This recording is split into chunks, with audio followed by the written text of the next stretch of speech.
Hey everybody, it's Zach here. I know this is supposed to be our first foray with Matt Smith, but I am not feeling well right now. It's not like a sick thing, it's just I've had a very long few days and it's really wearing on me. So I am going to make sure that I have the episode out later this week, but please bear with me. So for now, I hope you enjoy this little mini-sode that we did on the first 12 minutes of Dreamland. And I will talk to you later this week with the proper episode.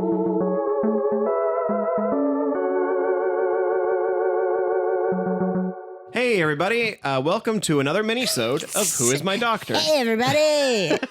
Don't make fun of the way I talk. Hey everybody, welcome to this episode of the Who's My Doctor? I'll be your radio DJ for the evening here on WWWQXR. It should be WHO. WWW. It should be DRWHO. I'm also your host, Cassie. And today we're going to start looking at these animated special called Dreamland. Animated special Dreamland? Don't you mean that #1 hit Matt Groening animated cartoon series on Netflix, Disenchantment? What? It takes place in Dreamland. Oh, okay. So even though I recognize these came before, every time you say Dreamland, I'm like, oh, fuck yeah, we're going to get some good shenaniganery with a drunken princess and a little cat demon and an elf. I'm excited. So Dreamland is sort of aired between The Waters of Mars and The End of Time. It was released as 6 little mini episodes, which is kind of why I thought it would make for a good mini-sode or series of mini-sodes. The first one is 12 minutes long, and the next 5 are all 6 minutes long. I considered really doing this as a full episode with you, but there was a couple problems with that. One, I really liked The End of Time being our 50th episode. I really didn't want that to us to lose that. 2, I couldn't really do a preface for Dreamland because I've never watched Dreamland.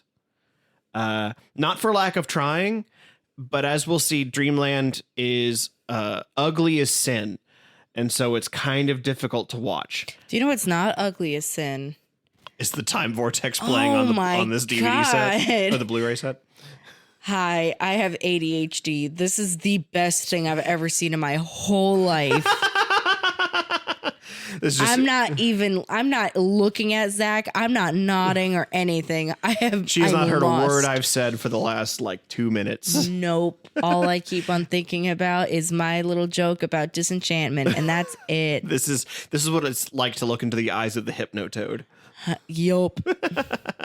So I know a little bit about Dreamland. I know that it's set in Roswell, where the gray aliens were, and I know that the companion... Did we visit Roswell? Or does the show take us to Roswell at any point? Or is that just... I don't think so. I think this is the only time it does that. Interesting. I mean, there might be some time I'm forgetting, but to my knowledge, this is the episode that does that. The other reason I think someone really wanted us to watch it is because the companion in this story is named Cassie. Played by Georgia Moffat, who you will remember as Jenny, David Tennant's wife, Peter Davison's daughter. I said I really don't know much about it. I know what it is, and I know some of the broad character strokes in it, but I don't know a lot about this episode itself. Where did it air? It aired on the BBC, but it aired as 6 separate shorts. I believe when the last one aired, they aired all of them back to back as one big episode. But this was never available. But before I owned the Blu-rays and whatnot, that was really the only place I could watch it because it was never put up on the streaming services. It was never put on as part of the show. Mm-hmm. It's just sort of this little animated special. So we're gonna give the first episode a little look here. It's basically the first 12 minutes of if you have the Blu-ray and you want to watch with us, it's basically the first 12 minutes of that special that we're going to be watching. And we will be back in just a minute.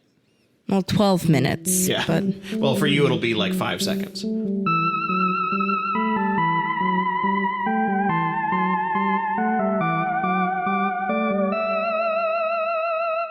And we are back from Dreamland. Oh, what'd I miss? How long have you been sitting on that bit? It's like 2 seconds. So that is further than I've ever gotten in the show before. I usually like that. It's Excuse me. oof. That the animation on this is real rough. I feel the same way. Hot take. I feel the same way about this as I did All-Star Superman, because All-Star Superman's a graphic novel. They draw everybody so ugly. Oh no, which is sad because I really like All-Star Superman, but I definitely could see it being not to someone's taste. It's just With Superman's big Chinnigan look. there was no part about that I liked. This is giving me like the mods that they do, or like I'm trying to figure out the word, like examples. I can give you my thought was it was giving me a PS1 cutscene. Well, because there's that new thing that like now they're doing for Marvel and Star Wars movies where they do like highly detailed like animated rough cuts of like the things they're going to spend a lot of their money and time on. Oh yeah, the like previs that you get. Thank you, previs. That's what this was for me. Yeah, I mean, there's parts of it where like their way of turning around is just having the character model spin. like just no, there's no picking up their legs. They just rotate in space. Everybody, we can see it especially right now where it's paused. Everybody has the same shape. Yeah, so just to be upfront, I don't want to blame any kind of artist for this. I'm sure this was low budget, time crunch. This was it's very cool that they still have David Tennant as the Doctor. Mm-hmm. But the thing about having David Tennant as the Doctor is that, as you were saying, everyone kind of looks the same. David Tennant is a shockingly skinny man.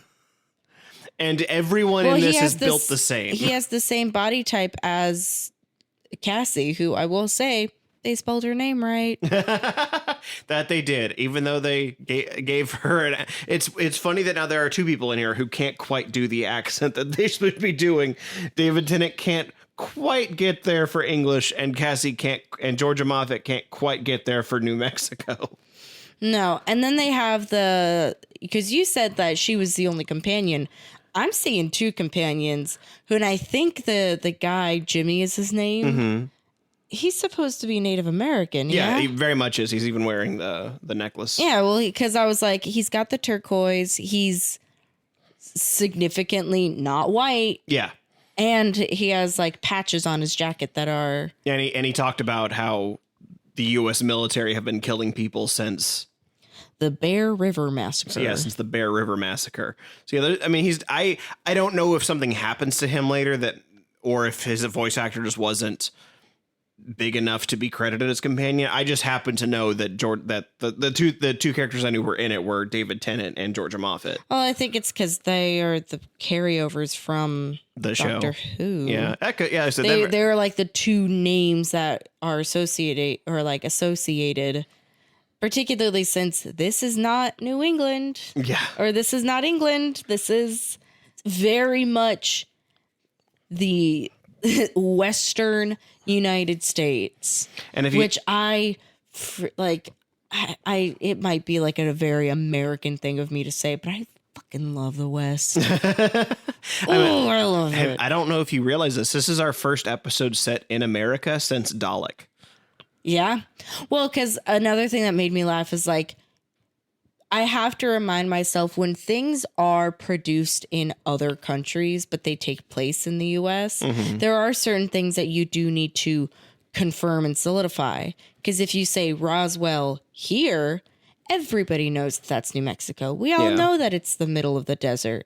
They have, at the very top of the tippy top of the episode, they have New Mexico desert. Like 1947. They have a shot, like the opening shot, that has a cow skull in a desert background. And then it pans over to a sign that says Roswell, New Mexico. Please drive carefully. Highway 40 something. I don't know. Highway 300. Route 66. That's not Route 66. I know that for a fact. But it's just funny to be like, wow, yeah, thank you for telling me that it's the desert. Thank you again for telling me that we're in New Mexico. Thank you for telling me we're in Roswell. I know this. But then I have to remind myself, like, you know, This ain't for us. this is not. There's a made whole in pond between us and America. them. This was giving me so many ideas of like, it would be so cool to have Doctor Who interact more with the Men in Black. Specifically with Will Smith. Well, just that, because they're real, dude. It wasn't just a movie. And it's just like, yeah, like, that's such an interesting thing to have the Doctor deal with American alien agencies. Yeah. It's just, there's so many like neat ideas in this. And it's just, when I was not looking at the screen writing my notes, I was like, okay, I can get behind this because the voice acting is fine. Yeah. And it's not even like, it's really just the character animation. Like the background sets are fine. Like they're not like, oh my God, they're so cool. But you know, they do their job. It's very video gamey, which, like you said, it feels like a PS1 render. If there were more things about it that felt more video gamey, okay, that's absolutely fine. It's the fact that the character models themselves do not seem to have a huge range of motion. Yeah. Or they don't have a lot of points in their face where they can like articulate things specifically. So their jaws are just kind of moving. Yeah. And the timing is always just like a little bit off. Like our friend Tony, aka Some Jerk with a Camera, did an episode on the Country Bears movie where there's a moment in it where the bear's like jaw drops and his eyes widen and he stands up, like, because this like shack has fallen down behind him, but they don't seem to sync up quite right. I'm getting a lot of that with this animation too, where like they'll talk and then the eyebrows will raise and then the eyes will get bigger, but they won't quite do it at the right time. They don't happen at the same time. It's, this type of animation is my favorite to like not make fun of. This is not for jokes or bits. I do like to mimic this kind of animation when I'm alone in my car. That like almost robotic, like animatronic type where one move has to finish before another one can begin. Yeah, I'm trying to think. It has led to some really amusing moments. Like at the end of this part, they have this alien general or colonel or something like that, where the Lord is talking to the colonel. Yes, the Lord of the alien race. Because of the way it's animated, his eyes just like bug out and get legitimately bigger, and his little like mandibles. Like, and mouth and I guess mandibles. Yeah, that's like a beak, though. I'll take but it doesn't matter. We know what you mean when you say mandibles. They're just kind of like moving, not with his mouth. They're just kind of moving on their own. Yeah, it's. I want to move on from the animation a little bit just because I feel like we could talk about that all day. I do think it's kind of funny that the plot is just the Doctor happens to walk into a diner where there happens to be a piece of alien tech that the Men in Black just happen to be driving by. I would argue that the TARDIS brought him to that because if it's letting off some kind of signal, the TARDIS is known to follow things if it's giving off a signal. That's true. So I very strongly believe that it's not like, oh, he just happens upon, because he's an Englishman. Yeah. He wouldn't just happen upon a like asteroid city diner in the middle of nowhere, America. Yeah, that's fair. So I think that the piece of tech found him. Yeah, that's very possible. It is just kind of amusing the way he's like, oh, you have this thing here. Let me play around with it a little bit. Howdy, partners. Howdy there, partners. I am American. Do you sell cheeseburgers here? Yeah, it was what was it? The smell of fast food and desperation, the perfume of America. And that has not changed in 70 years. I really wish I could argue against that, but no. The Doctor accidentally, quote unquote, triggers this little piece of alien tech that summons the Men in Black. They run away to check out some monster tracks. And they're like, man, whatever this is must be huge. This ain't no panther. And the doctor's just like opining while this giant alien has just somehow silently appeared behind him. Yeah, it truly does just appear. Yeah, there's like a shadow over him and There's everything. no sound. There's nothing that precedes it. The shadow just is not there and then is there. Yeah, it's interesting. You know what I realized? I know you said we were going to stop talking about the animation. Each one of these fools, though, does look like a version of Stretch Armstrong. I was gonna say they kind of the soldiers especially look like the toys from the movie Small Soldiers. We respect small soldiers in this house, buddy. I'm just saying that's what they look like. And so they get taken into Area 51 to Dreamland, and I like that the doctor describes it as America's most secret base that nobody knows about. And I was just like, I mean, everybody knows about it, but then I do appreciate that he's like, they don't even tell you it exists until 1994. And then he goes, what? Yeah, I did enjoy that. I was like, oh, okay, there is a point where we learn about it in history that I just didn't know about. No, you were a little baby. I was a little baby. You weren't even born yet. I wasn't even born yet. I was born into a world where Area 51 was real. And so, I mean, also, this is unrelated a little bit, but as we're talking about Area 51, you know the movie Looney Tunes Back in Action? Yes. In that they also visit Area 51, and one of the aliens that are stored in Area 51 are the Daleks.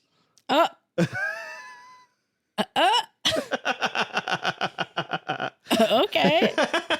Yeah, just a little fun detail there for you. And so they basically get taken to this room where they're going to be blasted with amnesia gas, but the doctor remembers tricks from Houdini. Which also, give me that episode. That's not the last time it comes up. Do we get a Dr. Houdini episode? I don't think. Well, I mean, we couldn't because it would have to be with a past doctor. But the other doctors do also. No, because if this is all timey-wimey bullshit, everything is I overlapping. mean, he could always and meet happening. Houdini again. But yeah, there are future doctors that also reference when they met Houdini. My God, please, BBC, please listen to me. I have a very specific need for a Doctor and Houdini episode. Dr. Houdini. Here, it's there we go. It's right there in the title. Jeez, Harry Houdini was a Time Lord. And so That was just his last regeneration. That's why he couldn't come back. His appendix ruptured, and that was it. And so the doctor escapes and pulls everyone else out, and then they just have like a little run around the hall for a minute or two until they break into this one lab where a little gray alien is sitting behind a wall. Mm-hmm. And she's just like, oh, why are they keeping her here? She looks so sad. But they don't get long to dwell on that before the soldiers show up to shoot. And so the doctor and crew run away again onto a lift where they are met with more guns and they can't run anymore. Meanwhile, Riveting. Yeah, right. It's a lot of running. There's a lot of running in circles. Doesn't the doctor specifically say, though, that one of his favorite things is running? I think that's why he wears the athletic shoes. Oh, because Converse are very good for athletic. Well, if he ever finds a sick skateboard, he can hop on it real quick. I guess. And then at the end of the episode, we learned that the American colonel is working with the lord of this alien race. Which also, his name is Colonel Stark. Yeah. Which brought me to another thing of I would love a Doctor Who Tony Stark crossover. I just really want the Doctor to meet Tony's dad. Because now if Doctor Who is under the Disney umbrella, nothing is stopping them. Doctor Who and Marvel. I think there actually were Doctor Who v. Doctor Strange. I think there were Marvel comics that came out during between the 8th and 9th Doctor, that Marvel comics that had the Doctor in them. So there probably is some stuff like that out there. I'd have to look into them. I don't know more than just. Hey, all you they listeners, exist. do me a solid. Find it. Go. And so we Bring it to me. we end with the Colonel revealing that he's working with the Lord of the Viper Rocks, which is a fun but also very stupid alien name. Viper Rocks. Viper Rocks sounds like a name of like a late 90s acid rock band. We are Viper Rocks. 1, 2, 3, 4. You were laughing at your own joke again. I didn't come here to be judged. I came here to do a podcast. I'm not judging you. I'm just calling it. I'm calling it out. Well, you can do some more of that on the next mini-sode of Who Is My Doctor? Who is my doctor? Where is Auntie? Exterminate. Goodbye.